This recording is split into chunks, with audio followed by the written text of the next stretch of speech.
Everybody, Malinka here, and I am so happy to and proud actually to have finished War and Peace by Lev Tolstoy. It is amazing, and it is true. You do feel as if you climb a mountain and you are on the top of the world if you read this book. It is an exercise of discipline, of constant going back and reading and reading and reading, but I really enjoyed it. This is a translation done by Louise and Aylmer Maude.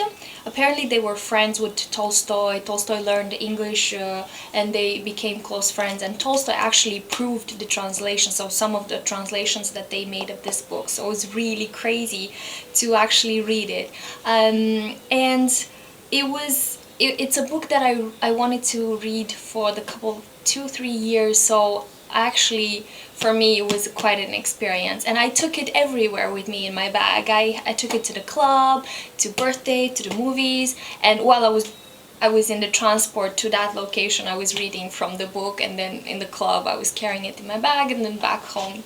And it's very difficult to give a review to a classic book because it was read by millions of people and everybody already knows more or less what it is about. So I'll just give some brief things that or my feedback on this book. So first of all, you see on the cover it is Napoleon on a horse, and I think that this is kind of an insult to what the book represents to the Russian culture.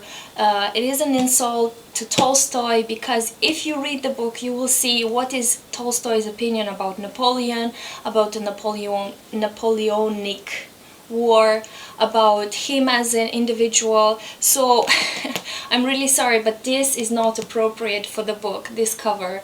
I don't know if you agree with me, but let me know. Moving on from the cover, the font was extremely small. I don't know what they were thinking, those people. They were probably thinking that this book will be read by, really geek people that have thick glasses, but it made it very difficult to read just because of the font. All in all, let's leave these details aside. Let's talk about the book. The book was amazing. You start the book and it feels like you're just jumping in a wagon. There is no introduction, you just jump in the action, and it's at a party and you already meet so many characters. In the first 50 pages I felt overwhelmed by how many characters I see here, there, and also they had their Russian names, long names, which means the first name and the father's name. And oh my god, I was happy that there is this contents of each book which tells you what will happen. So I was keeping track by the characters with this information, because otherwise I just got lost. When I got at half of the book, I was already, more accustomed to the main characters that appeared through the whole book, and the secondary characters that came and left. The author, he probably knew that we will get so confused. So whenever a character reappeared from the first pages, it was given a short description who he is, and for example, if it was, I don't know, Denisov, it was explained the soldier from this region or that, and that was really helpful. So this book, as I was saying, you jump right in the action. There is no introduction. So, and then at the end, you also jump out of the action as if nothing happened. And this made me feel like the book has no plot. It's just you jump in the action, you follow along the history, you follow the life of these characters, and then you jump off, and then in the last epilogue, there are 2 epilogues at the end.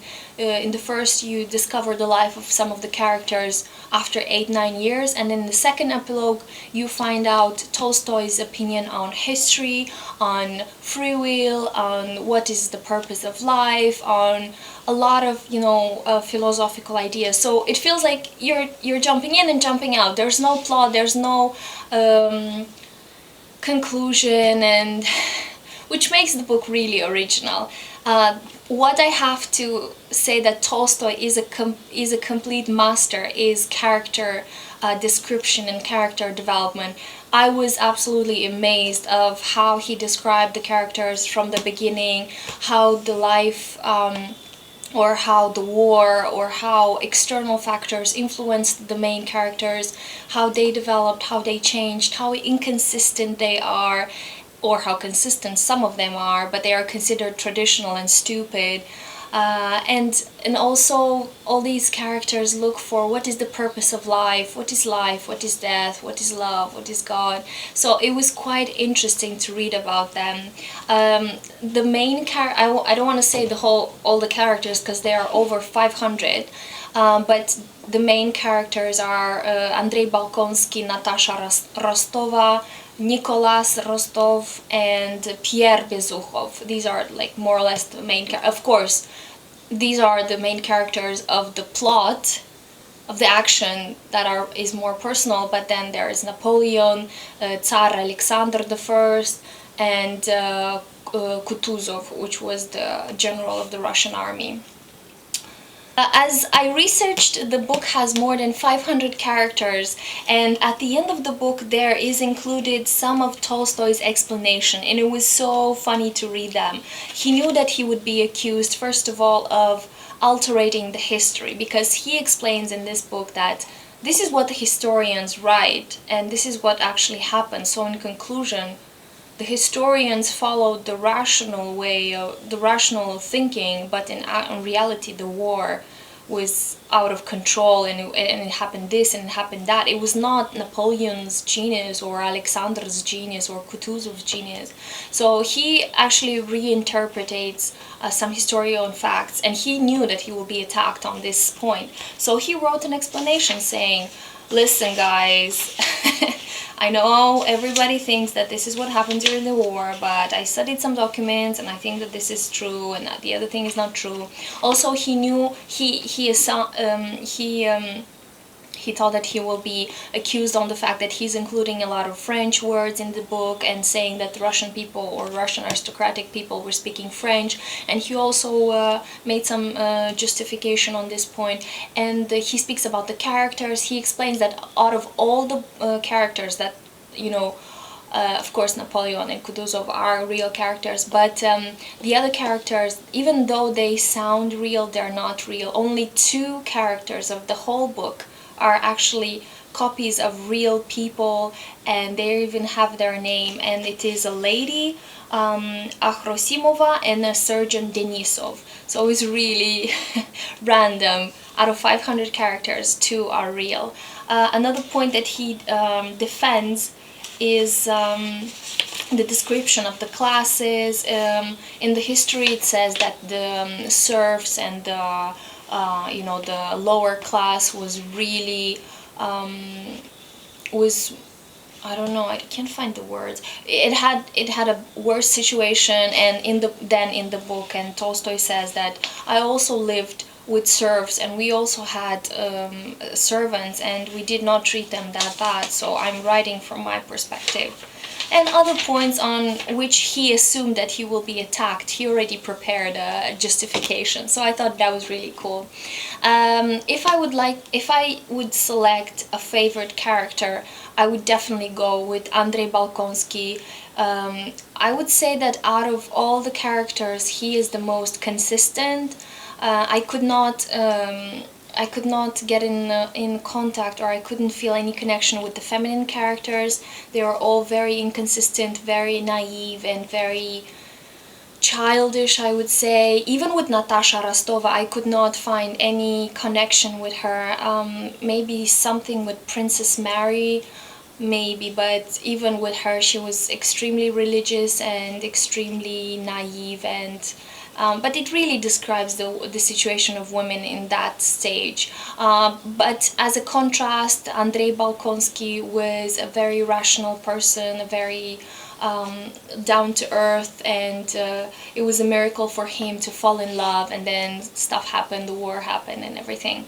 The book had so many passages and chapters where you can read and meditate, and I feel like when Tolstoy prepared this book, he wrote it so that people can read it during, let's say, half of year and meditate over it. And even when I read it, I felt like taking a break and thinking about the decisions that the characters made, what motivate them to do that. And especially at the end, there is a whole essay. The second epilogue is a whole essay on truth, free will, on like what motivates people, what is purpose of life. And I feel like I need to reread those passages and to think about them and not to pass so fast. Of course, there are some other details or chapters that I would just cut off. Like I was reading it, I was 30 something percent in, and they were describing a hunting of a fox, and they found a she-wolf and they were hunting it down and they killed her, and they would and Tolstoy was describing step by step. I was so terrified. After that I dropped the book and I read two, three, four other books, and then I came back and continued reading it. But some of the pieces, just because Tolstoy is a real classic and proud representative of the classics, he included just as to give more details of the, I don't know, environment or of the society. Or I don't really need to know how Natasha was packing the china or the carpet, or how they are preparing the guns. Or so there are details which I would really cut, and but I'm not Tolstoy, so I can only appreciate the book. All in all, it's a magnificent book. If you have the time and you feel ready to read an epic book, go for it and let me know how you like it. Thank you so much for your time, and let me know if you read this book. Thank you. Bye.